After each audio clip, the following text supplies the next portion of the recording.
안녕하세요. 10월 12일 목요일입니다. 오늘은 열왕기상 15장 9절부터 24절까지입니다. 제가 읽겠습니다. 이스라엘의 여로보암 왕 제20년에 아사가 유다 왕이 되어 예루살렘에서 41년 동안 다스리니라. 그의 어머니의 이름은 마아가라 아비살롬의 딸이더라. 아사가 그의 조상 다윗같이 여호와 보시기에 정직하게 행하여 남색하는 자를 그 땅에서 쫓아내고 그의 조상들이 지은 모든 우상을 없애고 또 그의 어머니 마아가가 혐오스러운 아세라상을 만들었으므로 태후의 위를 패하고 그 우상을 찍어 기드론 시냇가에서 불살랐으나 다만 산당은 없애지 아니하니라. 그러나 아사의 마음이 일평생 여호와 앞에 온전하였으며 그가 그의 아버지가 성별한 것과 자기가 성별한 것을 여호와의 성전에 받들어 드렸으니 곧 은과 금과 그릇들이더라. 아사와 이스라엘의 왕 바하사 사이에 일생 동안 전쟁이 있으니라. 이스라엘의 왕 바하사가 유다를 치러 올라와서 라마를 건축하여 사람을 유다 왕 아사와 왕래하지 못하게 하려 한지라. 아사가 여호와의 성전 곳간과 왕궁 곳간에 남은 은금을 모두 가져다가 그 신하의 손에 넘겨 다메섹에 거주하고 있는 아람의 왕 헤시온의 손자 다브림몬의 아들 베나다색에 보내며 이르되 나와 당신 사이에 약조가 있고 내 아버지와 당신의 아버지 사이에도 있었느니라. 내가 당신에게 은금 예물을 보냈으니 와서 이스라엘의 왕 바하사와 세운 약조를 깨뜨려서 그가 나를 떠나게 하라 하매 베나닷이 아사 왕의 말을 듣고 그의 군대 지휘관들을 보내 이스라엘 성읍들을 치되 이온과 단과 아벨 벳마아가와 긴네렛 온 땅과 납달리 온 땅을 쳤으니 바하사가 듣고 라마를 건축하는 일을 중단하고 디르사에 거주하니라. 이에 아사 왕이 온 유다의 명령을 내려 한 사람도 모면하지 못하게 하여 바하사가 라마를 건축하던 돌과 제목을 가져오게 하고 그것으로 베냐민의 게바와 미스바를 건축하였더라. 아사의 남은 사적과 모든 권세와 그가 행한 모든 일과 성읍을 건축한 일이 유다 왕 역대지략에 기록되지 아니하였느냐. 그러나 그는 늙음하게 발에 병이 들었더라. 아사가 그의 조상들과 함께 자매 그의 조상들과 함께 그의 조상 다윗의 성읍에 장사되고 그의 아들 여호사밧이 대신하여 왕이 되니라. 아멘. 아사 왕에 대한 이야기를 하고 있습니다. 아사 왕에 대해서 이야기한 아사 왕은 41년 동안이나 왕이 되었습니다. 굉장히 길게 다스렸죠. 꽤나 긴 통치의 그 기간을 가지고 있는 왕이었고요. 그의 어머니의 이름은 마아가다 아비살롬의 딸이다 라고 기록되어 있는데 우리 어제 본 아비암도 어머니가 마아가 아비살롬의 딸 이렇게 나오지 않았습니까? 딸이 직계의 딸 아니라 손녀도 딸이라고 이야기할 수 있고 그렇게 할 수 있다고 말씀드렸죠. 그렇다면 똑같은 이름인데 아버지와 아들이 어머니가 같을 수는 없잖아요. 아마도 이것은요. 아비암이 3년 만에 죽고 왕이 되어서 3년 만에 죽고 이 아사가 왕이 되었는데 아사가 41년 동안 왕이 되잖아요. 굉장히 어린 나이에 왕이 되었을 거고요. 그 어렸기 때문에 아마도 그의 할머니인 마아가가 섭정을 하지 않았을까.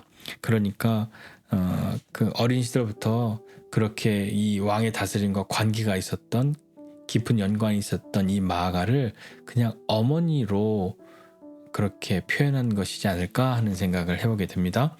그 아사 왕은 어떤 왕이었냐면요. 아사 왕은 그가 그의 조상 다윗같이 여호와 보시기에 정직하게 행한 왕이다 이렇게 평가를 하고 있습니다. 처음 이렇게 왕에 대해서 이야기 나오는 거예요. 앞서서 다 이런 못된 놈들 막 이렇게 하다가 다윗과 같이 여호와 보시기에 정직하게 행했다 하는데 그 내용이 무엇이냐면 그 땅에서 남색하는 자를 쫓아내고 그의 조상들이 지금 모든 우상을 없앤 것입니다. 그리고 그의 할머니 마아가가 만든 아세라상을 찍어버리고 그것을 불살라서 없애버린 거죠. 그리고 태후의 위를 패해버린 겁니다. 이것이 아사 왕의 제위 15년에 있었던 그 종교적인 개혁인 거죠. 이런 일들을 하였고요. 그가 거기에서 더 무엇인가를 많이 했었으면 하는데 그 다음 나오는 말은 그렇게 기드온 시냇가에서 우상을 찍어서 불살랐는데 14절에 보니까 다만 이렇게 하니까 뭔가 좀 아쉬운 거죠. 다만 산당은 없애지 아니하니라. 그렇게 다 종교적인 이런 개혁을 단행하면서 남색하는 자에서 쫓아내고 우상도 다 없애버리고 그래놓고 산당은 왜 안 없앴지? 라고 생각하는데 역대하 말씀에 보면 산당도 없애기는 했습니다. 없앤 그런 이야기들도 나오니까요. 이제 종합해서 같이 겹쳐놓고 보면 산당을 없애기는 했지만 완전하게 다 없앤 것은 아니다 하는 그런 의미인 것 같습니다. 그렇게 산당도 없애고 그렇게 했고요. 그렇게 산당을 다 없애지 못했지만 그러나 아사의 마음이 일평생 여호와 앞에 온전하였다. 그러니까 그가 하나님 앞에 하려고 하였던 것, 그런 정말 온전한 마음으로 행하였다라고 평가를 하고 있는 거죠. 그런데 15절에 보면 그 온전한 마음으로 그가 무엇을 했냐면요, 자기 아버지와 자기가 성별한 것을, 거룩하게 구별한 것을 여호와의 성전에 받들어 드렸다. 하나님께 드린 거죠. 뭘 드렸냐면 은과 금과 그릇들, 그런 것을 자기들이 어떤 전쟁하면서 얻은 전리품이나 이런 것들을 구별해서 하나님 앞에 드린 거죠. 그렇게 믿음으로 온전하게 행하려고 하였던 아사입니다. 아사가 할머니를 폐위하고 이런저런 종교적인 개혁을 단행할 때에 모든 사람들이 그를 환영하고 격려해 준 것은 혹 아니었을 겁니다. 왜냐하면 남유다는 계속해서 사람들이 대놓고 성전이 있음에도 불구하고 우상을 숭배하던 사람들이 있으니 아사도 그 일을 할 때 큰 결심하고 단행한 일, 그런 일 아니었겠습니까? 자, 그렇게 온전하게 행하였던, 하나님 앞에 드렸던 그런 아사왕, 하나님을 의지하여서 이 일들을 잘 감당하고 해나가고 있죠. 그런데 그에게 위기가 찾아옵니다. 그 다음 해에 이스라엘의 왕 바하사가 쳐들어옵니다. 유다를 치러 와서 라마를 건축합니다. 라마는 예루살렘에서 북쪽으로 있는, 그렇게 먼 곳에 있지 않은 가까운 곳에 있는 도시인데 거기에 요새를 만든 거죠. 그러면서 왜 그걸 만들었냐면 자꾸 사람들이 예루살렘으로 가고 남쪽으로 가고 하니까 아사와 왕래를 못하게 하려고, 그러니까 지금 말로 하면 단단한 국경을 만들고 요새를 만들어서 함부로 사람들이 왕래하지 못하도록, 그리고 여기 내 땅이야 하는 그런 것을 좀 단단하게 지켜보려고 바하사가 그 일을 하죠. 앞서 여로보암은 종교적인 것으로 그 일을 했습니다. 사람들이 예루살렘 성전에 가고 하면 자꾸 마음이 거기로 갈까봐 단과 베델에 제단도 쌓고 여기저기 산당도 만들고 금송아지도 만들고 하면서 야, 예루살렘 갈 필요 없어, 그렇게 했는데 오늘 이 바하사는 아예 거기에 군사적으로 강력하게 이동하지 못하도록 그렇게 만들려고 했던 것이죠. 그것을 본 아사는요, 어떻게 해야 했을까요? 그렇게 위기가 찾아왔으니까요, 무엇인가 자기도 해야 할 일을 해야 하잖아요. 그런데 그가 해야 할 일이라는 것이 어떤 것입니까? 유다의 왕으로서 그는 하나님을 의지하고 또 하나님께 묻고, 그렇게 해서 뭐 전쟁을 하든 뭘 하든 그렇게 해야 할 것인데, 아사가 선택한 것은요, 베나닷을 의지하는 거였습니다. 베나닷을 불러다가, 근데 이 베나닷도 바하사와 뭔가 이렇게 조약을 맺은 게 있는 사이였거든요. 그런데 그 조약을 깨뜨리고 뭔가를 하려면 그에 상응하는 대가를 주어야 하지 않습니까? 그에 상응하는 대가로 뇌물을 쓴 거죠. 은금을 예물로 준 겁니다. 그 은금 어디서 왔냐면 그 은금은 18절에 보니까요, 아사가 여호와의 성전 곳간과 왕궁 곳간에 남은 은금을 모두 가져다가, 이렇게 기록하고 있습니다. 뭐 왕궁은 왕궁이라고 치고요, 성전 곳간에 있는 그 은금은 자기가 하나님 앞에 드린 거 아닙니까? 자기와 자기 아버지가 성별하여서 하나님 앞에 드렸던 그것까지도 꺼내다가 모두 가져다가 베나닷에게 뇌물로 준 거죠.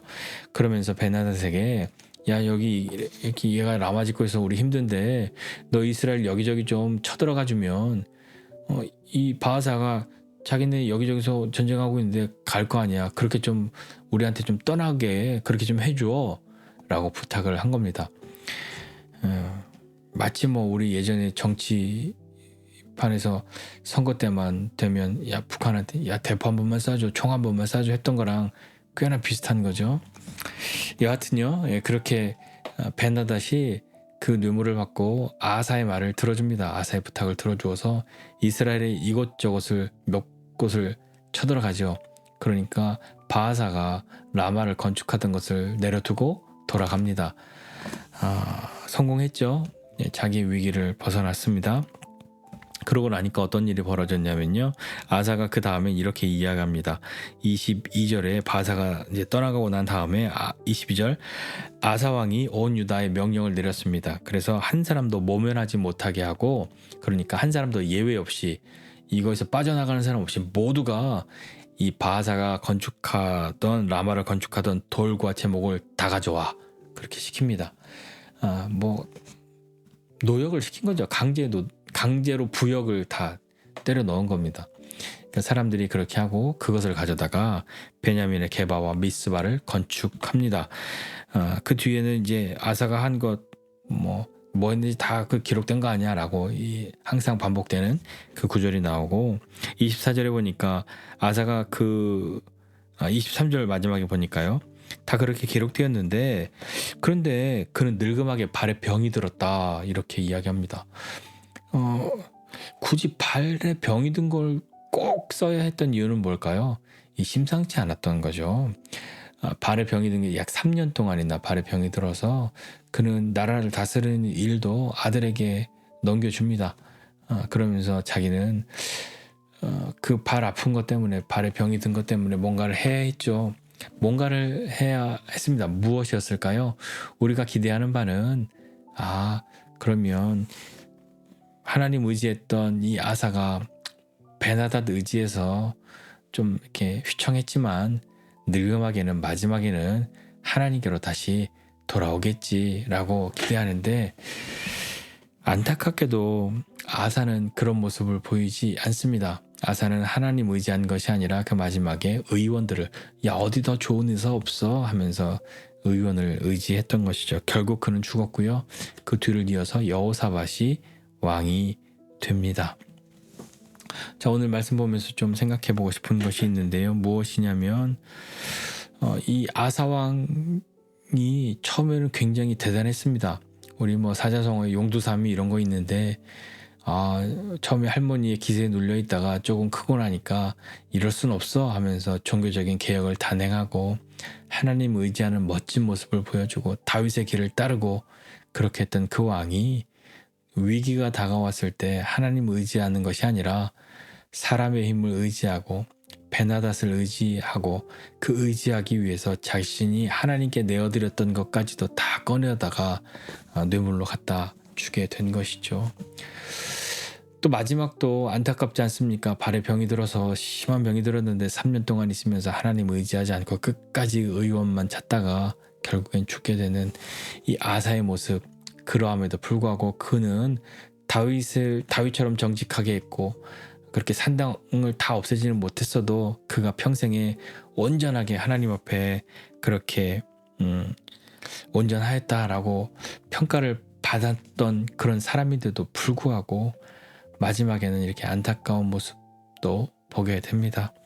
우리는 어떻게 해야 될까요? 저와 여러분은 젊었을 때는 멋지게 잘 믿다가 나중엔 시큰둥해지고 믿음이 있는지 없는지 모르겠고 난 믿음 없어 하면 그런 모습으로 꼭 되어야 하겠습니까? 만약에 되어야 한다면 반대로 되어야 하지 않겠습니까? 물론 계속해서 잘 믿어가는 것이 가장 좋지만 끝까지 그 믿음을 변치 않고 하나님 앞에 온전하게 그렇게 나아가야 하지 않을까요? 그러니까 이 아사가 하나님 앞에 드렸던 것, 그것은 자신의 인기 때문에 드렸던 것은 아니었을 거 아닙니까?